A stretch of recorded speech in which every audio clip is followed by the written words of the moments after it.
Today we're going to talk about Apple and Google push notifications that comes on your device.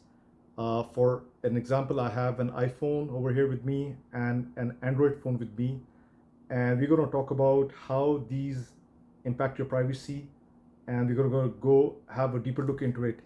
Many people, when they see Google Play services or they look at Apple push notifications, they don't really understand what these systems are. So I'm going to explain you what's exactly happening. Uh, there are some apps that rely on push notifications directly from their app. It pushes it to the user, and the one of the cons of that is that it consumes a lot of battery life. So what happened was that Google and Apple pioneered the push notifications through their own servers, so the app can sleep while it can just get a push notification. It doesn't have to consume its battery when it's in standby mode. That's why people and developers, I believe, fell for the trap that, oh, wow, half of my work is going to be subcontracted. I don't need to add this thing, in my app to push the notifications. There's very, very few apps that still support push notifications, and I'm using one of the best. It's Tutamail. It's based in Europe, and it has all the privacy that you can hope for.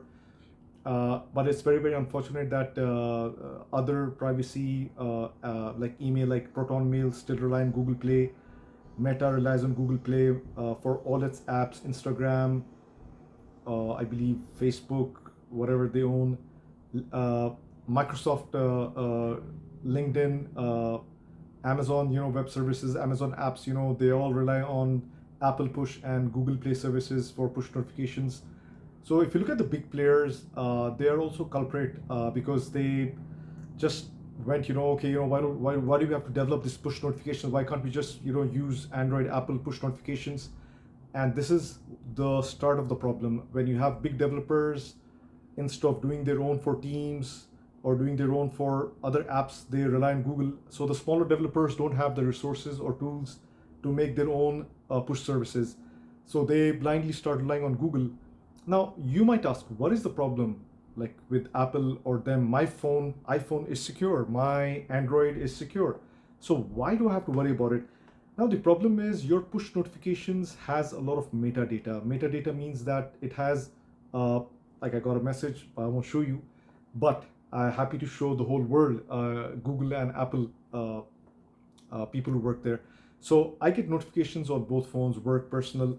So what happens is that the snippet of the text along with the sender details are accessible to these organizations.